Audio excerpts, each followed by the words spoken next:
Hello everyone, this is Shivam here and आज की इस वीडियो में हम बात करने वाले हैं सॉलिड स्टेट के एक नए लेक्चर को लेकर। राइट, देखिए लास्ट लेक्चर के अंदर हमने बात की थी कि किस किस टाइप के बॉन्ड जो है एक गिवन सॉलिड के अंदर प्रेजेंट हो सकते हैं। एंड आज की इस वीडियो में हम बात करने वाले हैं कि किसी भी गिवन सॉलिड में किस टाइप की पैकिंग हो सकती है। राइट, तो देखिए आज का जो टॉपिक हमारे पास है वो है पैकिंग इन सॉलिड। अब देखिए हमारे पास सॉलिड के अंदर एटम्स अरेंज रहते हैं।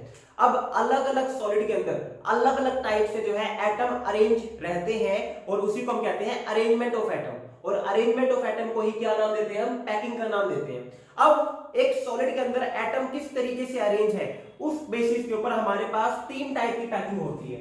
पैकिंग हमारे पास जो है वो 1D भी हो सकती है, पैकिंग हमारे पास 2D भी हो सकती है और पैकिंग हमारे पास जो है 3D भी हो सकती है। तो हमारे पास सॉलिड के अंदर जो एटम है वो किस अरेंजमेंट में है, वो कितने डायमेंशन के अंदर है, उस बेसिस के ऊपर हमारे पास 3 टाइप की पैकिंग होती है, 1D, 2D and 3D। Obvious सी बात है, अगर हम बात करते हैं 1D पैकिंग की, तो 1D पैकिंग के अंदर जो एटम हमारे पास है वो किसी भी वन डायमेंशन में प्रेजेंट होंगे। ठीक है, वो किसी भी एक डायमेंशन में प्रेजेंट होंगे, या तो उनके पास सिर्फ लेंथ होगी या ब्रेड्थ होगी या फिर हाइट होगी। राइट, अगर हम बात करते हैं 2D पैकिंग की, तो 2D पैकिंग के अंदर जो हमारे पास एटम है वो दो डायमेंशन में प्रेजेंट होंगे। जो एटम हमारे पास है वो दो डायमेंशन में प्रेजेंट होंगे, या तो उनके पास लेंथ और ब्रेड्थ होगी, या उनके पास ब्रेड्थ और हाइट होगी, या फिर उनके पास लेंथ और हाइट हमें देखने को मिलेगी। और अगर हम बात करते हैं 3D पैकिंग की, तो 3D पैकिंग वो होती है जिसमें एटम तीनों डायमेंशन के अंदर प्रेजेंट हो। ठीक है, एटम जो है वो तीनों डायमेंशन के अंदर प्रेजेंट हो, यानी कि हम कह सकते हैं कि 1D पैकिंग के अंदर एटम या तो x कोऑर्डिनेट पे होंगे, या y कोऑर्डिनेट पे होंगे, या फिर z कोऑर्डिनेट पे होंगे। जबकि 2 डायमेंशन पैकिंग के अंदर एटम जो है वो किसी भी दो कोऑर्डिनेट्स पे हमें साथ में देखने को मिलेंगे, या तो x y कोऑर्डिनेट पे साथ में होंगे, या फिर y z कोऑर्डिनेट पे साथ में होंगे, या फिर x z कोऑर्डिनेट पे हमें देखने को मिलेंगे। जबकि 3D पैकिंग के अंदर जो एटम है वो तीनों कोऑर्डिनेट्स पे प्रेजेंट होंगे, x पे भी होंगे, y पे भी होंगे और z पर भी हमें देखने को मिलेंगे। तो अब हमें डिस्कस करना है कि किस तरीके से जो एटम है वो 1 डायमेंशन में अरेंज रहेंगे, किस तरीके से वो 2 डायमेंशन में अरेंज रहेंगे और किस तरीके से वो 3 डायमेंशन के अंदर हमें अरेंज देखने को मिलेंगे। अगर हम बात करते हैं पैकिंग की, तो पैकिंग को हम डिफाइन कर सकते हैं arrangement of atom in space. ठीक है, पैकिंग की अगर हम डेफिनेशन बताना चाहे तो हम कह सकते हैं it is the arrangement of atom in space to form a complete lattice. ठीक है, किसी भी स्पेस के अंदर, किसी भी सॉलिड के अंदर हमारे पास, या फिर आप कह सकते हो स्पेस की जगह, स्पेस थोड़ा 3 डायमेंशनल वर्ड हो जाता है, आप यहाँ पे सॉलिड लिख सकते हो कि किसी भी सॉलिड के अंदर एटम किस तरीके से अरेंज है, उनकी अरेंजमेंट को ही हम क्या कहते हैं? पैकिंग कहते हैं। अब जितना ज्यादा एटम क्लोजली पैक होते हैं उतनी अच्छी पैकिंग होगी, और जितनी अच्छी पैकिंग प्रेजेंट होगी किसी भी अरेंजमेंट में वो उतना स्ट्रॉन्ग सॉलिड रहेगा, वो उतना ज्यादा एफिशिएंट सॉलिड रहेगा। ठीक है, तो हमें कह सकते हैं वो पैकिंग ज्यादा अच्छी होगी, वो पैकिंग ज्यादा अच्छी होगी जिसके अंदर जो एटम है वो क्लोजली पैक्ड पाएंगे। जिस पैकिंग के अंदर जो एटम है वो क्लोजली पैक्ड होंगे, या फिर हम कह सकते हैं वो पैकिंग ज्यादा अच्छी होगी जहां पर एम्प्टी स्पेस मिनिमम होगा। ठीक है, जिस पैकिंग के अंदर जो एम्प्टी स्पेस है एटम के बीच में वो मिनिमम होगा, वो पैकिंग क्या होगी? सबसे अच्छी होगी। तो ये दो बातें हैं जो आपको पैकिंग के बारे में पता होनी चाहिए। जब हम पैकिंग को लेकर बात करेंगे तो साथ के साथ हम बात करेंगे एक वर्ड की, दैट इज वॉइड। ठीक है, दैट इज वॉइड। तो जब हम एटम को अरेंज करते हैं, तो देखिए हम किसी भी तरीके से एटम को अरेंज कर ले, एटम जो है वो स्फेरिकल शेप का है। जब हम एटम को अरेंज करेंगे तो कुछ ना कुछ एम्प्टी स्पेस बच ही जाएगा। मान लीजिए आपके पास गोल है बहुत सारी, ठीक है, खेलने वाली जो गोल्स होती हैं उनको आप एक दूसरे के ऊपर एक रखते चले जाइए, लेयर बनाते चले जाइए, वहां पर आप उन बॉल्स को किसी भी तरीके से अरेंज कर लो, कुछ ना कुछ एम्प्टी स्पेस बच ही जाता है। तो वो एम्प्टी स्पेस को हम क्या कहते हैं? वॉइड कहते हैं। तो अगर हम वॉइड को डिफाइन करना चाहें तो हम कह सकते हैं it is the empty space present between atom. जब एटम को हम अरेंज करेंगे सॉलिड के अंदर तो वहां पर जो एम्प्टी स्पेस बच जाएगा उसी एम्प्टी स्पेस को हम क्या कहते हैं? उसी एम्प्टी स्पेस को हम वॉइड कहते हैं। राइट, तो ये टर्मिनोलॉजीज हैं। पैकिंग क्या होती है? पैकिंग एफिशिएंसी, ठीक है, हमारे पास क्या होती है, और वॉइड क्या होती है, ये आपको पता होना चाहिए था। अब हम स्टार्ट करते हैं सबसे पहले 1D पैकिंग के साथ कि आखिरकार 1D पैकिंग क्या होती है, इसमें एटम किस तरीके से अरेंज रहेंगे और इससे हमें क्या क्या डिटेल हमें देखने को मिल सकती है, राइट। तो हेडिंग डाल लीजिए 1D पैकिंग, ठीक है। सबसे पहले हम पैकिंग के अंदर बात करेंगे 1D पैकिंग को लेकर कि 1D पैकिंग क्या होती है, ठीक है। तो हेडिंग डाल लीजिए 1D पैकिंग। अब देखिए अगर हम बात करते हैं 1D पैकिंग के बारे में, तो 1D पैकिंग के अंदर मैंने आपको कहा कि एटम किसी भी एक कोऑर्डिनेट के अलोंग प्रेजेंट होगा, या तो x कोऑर्डिनेट के अलोंग, या फिर y कोऑर्डिनेट के अलोंग, या फिर z कोऑर्डिनेट के अलोंग, ठीक है। अब हमें एटम को अरेंज करना है, तो एटम को जब हम अरेंज करेंगे 1D पैकिंग के अंदर, तो देखिए कुछ इस टाइप से एटम जो है अरेंज रहेंगे। हमारे पास जो एटम है वो इस टाइप से अरेंज देखने को मिलेंगे 1D के अंदर। देखिए एक ही डायमेंशन है, या तो x कोऑर्डिनेट या y कोऑर्डिनेट या फिर z कोऑर्डिनेट। तो मान लीजिए ये मेरे पास x एक्सिस है, हमने मान लीजिए हमारे पास क्या है x एक्सिस है, तो इस तरीके से एटम अरेंज होंगे। अगर आप y कोऑर्डिनेट के अकॉर्डिंग अरेंज करना चाहते हो तो ये आपके पास क्या हो जाएगी y एक्सिस, तो y एक्सिस क्या होगा, इस तरीके से आपके जो एटम है वो अरेंज हो जाएंगे 1D पैकिंग के अंदर, क्योंकि आपके पास सिर्फ एक ही कोऑर्डिनेट है, या तो x पे अरेंज कर लीजिए, या y पे अरेंज कर लीजिए, या z पे अरेंज कर लीजिए। और अगर आप z का अरेंज करना चाहते हो तो लीजिए ये z कोऑर्डिनेट हो गया आपका इस तरीके से, ठीक है, ये हो गया आपका z एक्सिस। तो आप जब 1D पैकिंग की बात करते हो तो 1D पैकिंग के अंदर एटम किसी भी एक कोऑर्डिनेट पे प्रेजेंट रहेंगे। अब देखिए यहां पर हमारे पास कोई भी वॉइड क्रिएट नहीं हो रहा। मैंने आपको कहा था वॉइड क्या होता है, वॉइड होता है empty space present between atom.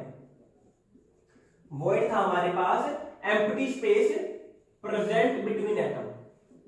Atoms के बीच में जो एम्प्टी स्पेस प्रेजेंट होता है उसे हम कहते हैं वॉइड। तो जब हम 1D पैकिंग कर रहे हैं तो 1D पैकिंग में तो कोई भी वॉइड क्रिएट नहीं हो रहा, कोई भी एम्प्टी स्पेस क्रिएट नहीं हो रहा, तो हम यहां पे कह सकते हैं 1D पैकिंग के अंदर कोई भी वॉइड नहीं होता। 1D पैकिंग में कोई भी वॉइड नहीं होता है, ठीक है। अब दूसरी इंफॉर्मेशन जो हमसे पूछी जा सकती है वो है कोऑर्डिनेशन नंबर के बारे में। इसके ऊपर चांस कार्य लगा लीजिएगा, जो भी आप लगाते हैं। बात आती है कोऑर्डिनेशन नंबर कि आखिरकार कोऑर्डिनेशन नंबर क्या होता है। तो देखिए कोऑर्डिनेशन नंबर एक टर्म है जो कि दो अलग अलग केसेस में यूज की जाती है। सबसे पहली बात हमसे क्वेश्चन में पूछा जा सकता है कि बताओ कोऑर्डिनेशन नंबर एटम का क्या होगा, और दूसरी बात हमसे पूछा जा सकता है बताओ कोऑर्डिनेशन नंबर वॉइड का क्या होगा।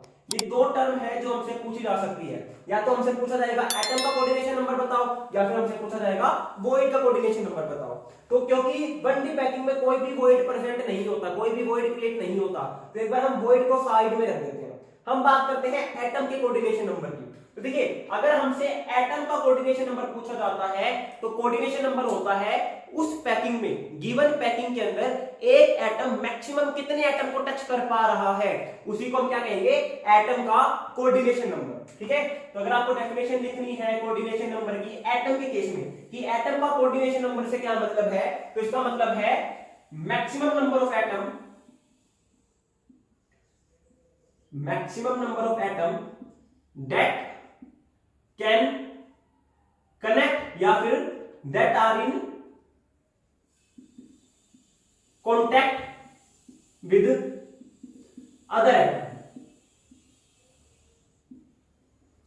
मैक्सिमम एक एटम के कांटेक्ट में कितने दूसरे एटम आ सकते हैं उस गिवन पैकिंग में, उसी को हम कहते हैं एटम का कोऑर्डिनेशन नंबर, ठीक है।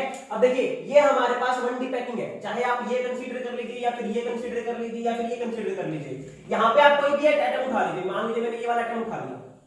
अब इस एटम को मैक्सिमम कितने एटम टच कर रहे हैं, एक ये टच कर रहा है और एक ये। तो यहां पे आप कोई भी एटम उठा लीजिए, मान लीजिए ये उठा लो, तो इसमें भी एक ये एटम टच कर रहा है और एक ये एटम टच कर रहा है। तो 1D पैकिंग में मैक्सिमम एक एटम को दो एटम टच करते हैं। तो 1D पैकिंग के अंदर जो कोऑर्डिनेशन नंबर होता है एटम का वो कितना होता है 2। क्यों होता है 2? क्योंकि 1D पैकिंग में एक एटम को मैक्सिमम दो एटम टच कर पा रहे हैं। चाहे आप ये पैकिंग देख लीजिए, इस डायमेंशन के अलोंग देख लीजिए, कोई भी एटम उठा लीजिए, मान लीजिए ये एटम उठा लिया, इसके अलोंग देखो एक ये एटम टच कर रहा है और एक ये एटम टच कर रहा है, तो दो एटम टच कर रहे हैं तो इसका कोऑर्डिनेशन नंबर भी क्या हो जाएगा 2 हो जाएगा। अब बच्चों के माइंड में क्वेश्चन होगा सर ये जो एंड वाला एटम है इसको तो सिर्फ एक ही एटम टच कर पा रहा है, राइट, इस एटम को तो सिर्फ यही वाला एटम टच कर पा रहा है, यहाँ पर तो कोई एटम ही नहीं है, तो इसका कोऑर्डिनेशन नंबर तो 1 हो जाना चाहिए। तो बच्चों यहाँ पर हमारे पास जो पैकिंग की हम बात करते हैं ये एक इन्फिनिटी तक होती है, ठीक है, यहां पर इनका कोई एंड नहीं होता। तो यहां पर ये जो एटम है ये चलते रहेंगे आगे की तरफ इस तरीके से। तो हमें तो बनाते टाइम एक जगह पर तो रोकना पड़ेगा ना। तो मान के चलिएगा यहां पर कोई एंड नहीं है, हर एटम का कोई ना कोई का जो कोऑर्डिनेशन नंबर है वो क्या रहेगा, इक्वल ही रहेगा। तो ये था 1D पैकिंग के बारे में। कोऑर्डिनेशन नंबर 1D पैकिंग में कितना होता है, 2 होता है। और कोऑर्डिनेशन नंबर एटम से क्या मतलब है कि एक एटम को मैक्सिमम उस पैकिंग में कितने दूसरे एटम टच कर पा रहे हैं, राइट। तो ये था हमारे पास 1D पैकिंग के बारे में। अब हम बात करते हैं 2D पैकिंग की। अब हम बात करते हैं 2D पैकिंग में क्या होता है, वहां पे क्या कोऑर्डिनेशन नंबर देखने को मिलेगा, क्या 2D पैकिंग में कोई वॉइड क्रिएट होगा या नहीं होगा, ठीक है। अब हमें पता है 2D पैकिंग के अंदर जो हमारे पास 2D पैकिंग है, 2D पैकिंग के अंदर हमारे पास जो एटम है वो 2 लेयर्स में प्रेजेंट होंगे, ठीक है। या तो एक्स वाई में लगा लो, एक्स वाई कोऑर्डिनेट में लगा लो, या वाई जेड में, या फिर एक्स जेड में। तो हमारे पास 2D पैकिंग में एटम जो है वो 2 कोऑर्डिनेट में प्रेजेंट होते हैं। अब देखो यहां पर हमारे पास क्या क्या केस बन सकते हैं, हमें गिवन पैकिंग के अंदर, गिवन डायमेंशन के अंदर हर तरीके की अरेंजमेंट देखनी है कि एटम आपस में किस किस तरीके से अरेंज हो सकते हैं, ठीक है। तो देखो एक तो अरेंजमेंट क्या हो सकती है, 2D है तो लेंथ भी होगी ब्रेड्थ भी होगी, ठीक है। 2D है तो हमारे पास 2 कोऑर्डिनेट्स होंगे, लेंथ भी होगी और ब्रेड्थ भी हमें देखने को मिलेगी। अब देखो मान लो यहां पे मैं एक पैकिंग कंसीडर करता हूं, यहां पे ये मेरे पास पहली लेयर आ गई, ये तो हो गई लेंथ जो 1D में थी, ठीक है। ये तो हो गई हमारे पास लेंथ जो कि हमने 1D में बनाई थी, तो ये तो हो गई 1D पैकिंग। अब हमें अगर इसको 2D में कन्वर्ट करना है तो इसमें या तो हाइट जोड़ दो या फिर ब्रेड्थ जोड़ दो, राइट। तो यहाँ पे मैं क्या करता हूं, एक और लेयर बना देता हूं। ये तो लेंथ हो गई, अब नीचे बनाता जा रहा हूं तो ब्रेड्थ हो जाएगी। देखिए ये मैंने लेंथ बना दी, इस डायरेक्शन में जा रहे हैं एटम, ये लेंथ हो गई। अगर मैं एटम को इस डायरेक्शन में और जोड़ता चला जाऊं तो इसको ब्रेड्थ भी तो मिल जाएगी ना, तो लेंथ भी हो गई और ब्रेड्थ भी हो गई। तो यहाँ पर ये कैसी पैकिंग हो जाएगी, 2D पैकिंग हमें देखने को मिल जाएगी। तो ये तो लेंथ थी, अब इसमें मैंने क्या किया, दूसरी लेयर जो एटम को बनानी है वो एग्जैक्टली पहली लेयर के नीचे लगा देता हूं, ठीक है। दूसरी लेयर का जो एटम है वो एग्जैक्टली हमने क्या किया, पहली लेयर के नीचे लगा दिया। अब तीसरी लेयर जो हमारे पास आएगी उसको हम कहां लगाएंगे, एग्जैक्टली इसके नीचे, ठीक है। तीसरी लेयर को लगा दिया हमने एग्जैक्टली इसके नीचे।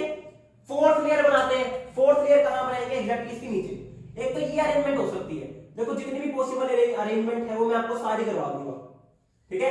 तो ये तो हो गई एक टाइप की पैकिंग। अब देखो अगर मैंने पहली लेयर को ए कहा तो दूसरी लेयर एग्जैक्टली पहली लेयर के नीचे ही है ना, तो उसको भी हम क्या कहेंगे, ए लेयर। तीसरी लेयर एग्जैक्टली दूसरी और पहली लेयर के नीचे है तो इसको भी क्या कहेंगे, ए लेयर। और फोर्थ लेयर को भी क्या कहेंगे, ए लेयर। तो ये हमारे पास क्या हो गई, ए लेयर, ये भी ए लेयर है, ये भी ए लेयर है और ये भी ए लेयर है। तो इस टाइप की पैकिंग को ही हम क्या कहते हैं, ए टाइप पैकिंग,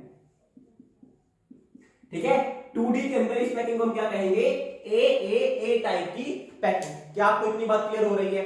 अब बात करते हैं हमारे पास, देखिए हमने देखा था 1D के अंदर कोई भी वॉइड क्रिएट नहीं हो रहा था। वॉइड क्या था हमारे पास, एटम के बीच में जो एम्प्टी स्पेस प्रेजेंट होता है उसे हम कहते हैं वॉइड। लेकिन यहाँ पे देखिए, यहाँ पे हमारे पास वॉइड्स क्रिएट हो रहे हैं। देखिए ये जो एम्प्टी स्पेस क्रिएट हो रहा है, यहाँ पे ये जो एम्प्टी स्पेस क्रिएट हुआ है सारा का सारा, इसी को हमने क्या कहा है, वॉइड कहा। तो यानी कि 2D पैकिंग के अंदर वॉइड तो क्रिएट होते हैं। अब अगर हमें बात करनी है वॉइड की, तो वॉइड को क्या नाम देंगे।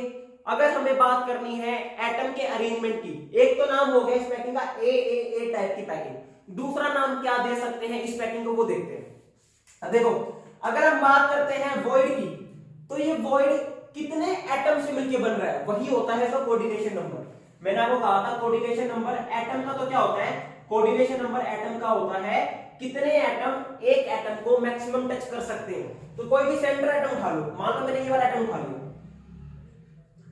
अब इस एटम को मैक्सिमम कितने एटम टच कर रहे हैं, वही इस पैकिंग का क्या हो जाएगा, कोऑर्डिनेशन नंबर हो जाएगा। तो देखो इस एटम को ये वाला एटम टच कर रहा है, ये एटम टच कर रहा है, ये एटम टच कर रहा है और ये वाला एटम टच कर रहा है। इन चार के अलावा कोई और एटम टच नहीं कर रहा। तो मैक्सिमम ए टाइप की पैकिंग में एक एटम को 4 एटम टच कर रहे हैं। तो यहां पे कोऑर्डिनेशन नंबर एटम का कितना हो जाएगा, 4, ठीक है। अब हम बात करते हैं वॉइड के कोऑर्डिनेशन नंबर से क्या मतलब है। देखो वॉइड का कोऑर्डिनेशन नंबर से मतलब है कितने एटम से मिलके वो वॉइड जनरेट हो रहा है, ठीक है। हम कह सकते हैं हाउ मेनी एटम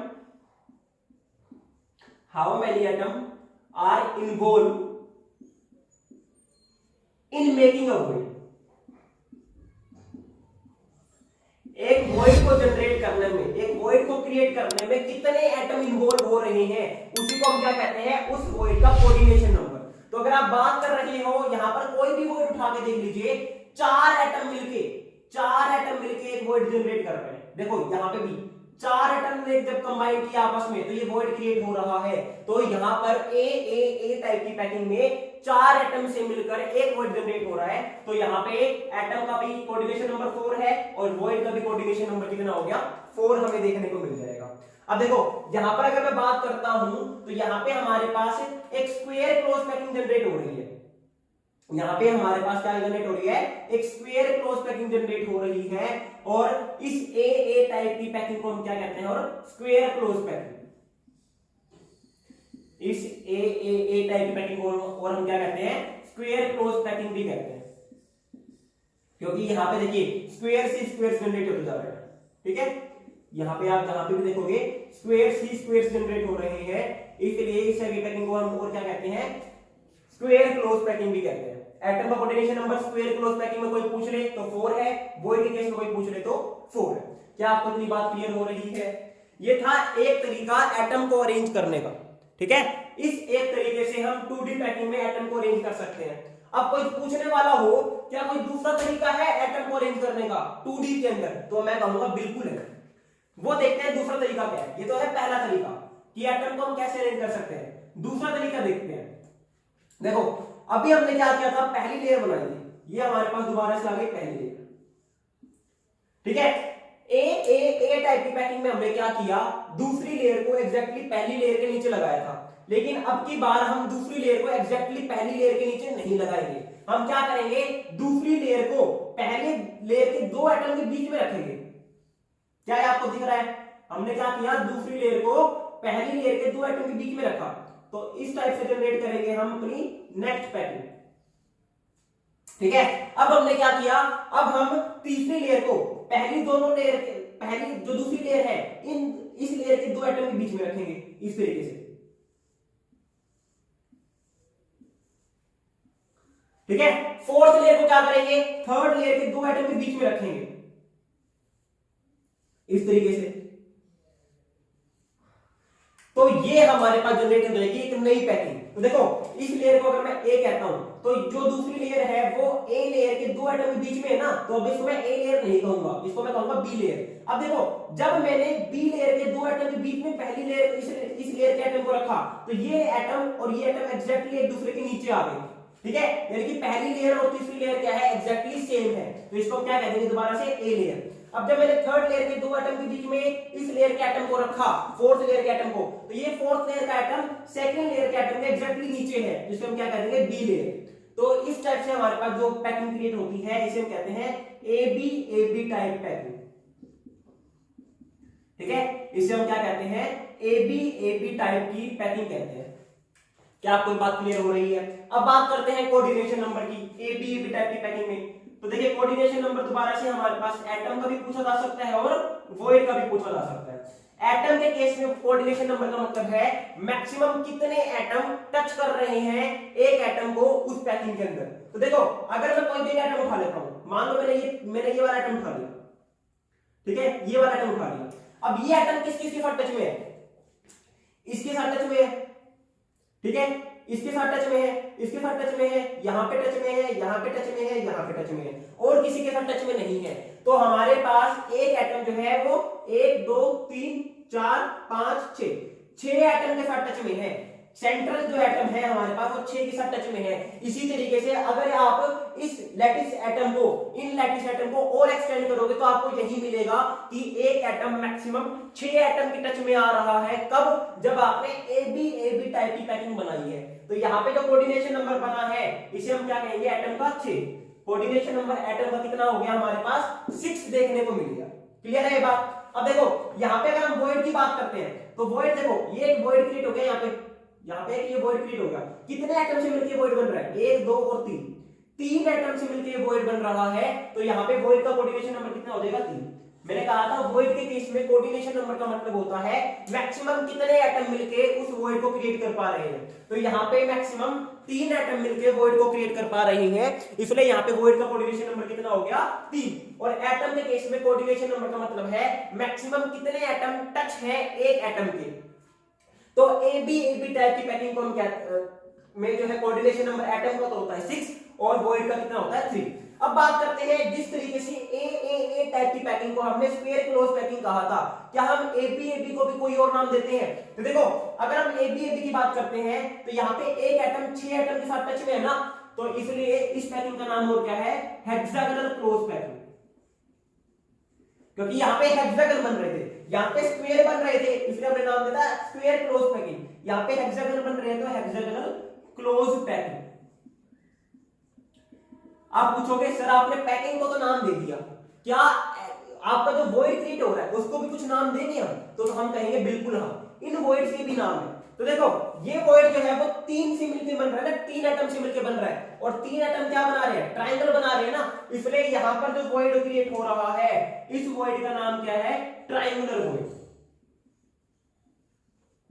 इस वॉइड का नाम क्या है ट्रायंगुलर वॉइड। ट्रायंगुलर वॉइड का क्यों कहा गया? क्योंकि ये वॉइड जब जनरेट हुआ तो एक ट्रायंगल की फॉर्म में आ रहा है, हमारे पास जो एटम के अरेंजमेंट है वो ट्रायंगल की फॉर्म में है, इसलिए हमने इसको क्या नाम दे दिया ट्रायंगुलर वॉइड। अब आप बता सकते हो खुद से, यहाँ पे जो वॉइड क्रिएट हो रहा है इसके अराउंड में जो सिस्टम जनरेट हो रहा है वो क्या है स्क्वायर, इसलिए हम इसको क्या कहेंगे, इस वॉइड का नाम क्या आता है स्क्वायर प्लेनर वॉइड। इस वॉइड का नाम क्या है square planar void.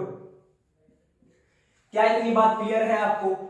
Next lecture के अंदर अब हम बात करेंगे पैकिंग एफिशिएंसी के बारे में, कि पैकिंग एफिशिएंसी क्या होती है, किस तरीके से पैकिंग एफिशिएंसी ये हमें जानने में हेल्प करती है कि कौन सी पैकिंग अच्छी है और कौन सी पैकिंग बेकार है, और किस तरीके से हम किसी भी केस में पैकिंग एफिशिएंसी को निकाल सकते हैं। तो आई होप आपको जो वीडियो है पसंद आई होगी। कोई भी डाउट रहता है अगर आपका इस वीडियो के रिगार्डिंग तो आप मुझे कमेंट सेक्शन में कमेंट कर सकते हो, या फिर मेरे सोशल हैंडल्स के ऊपर जाकर मुझे मैसेज ड्रॉप आउट कर सकते हो, उनका लिंक आपको डिस्क्रिप्शन बॉक्स में जाकर देखने को मिल जाएगा। और अगर आपने पुरानी वीडियोस नहीं देखी है तो उनका लिंक भी आपको डिस्क्रिप्शन बॉक्स में जाकर देखने को मिल जाएगा। So thank you very much, have a good day.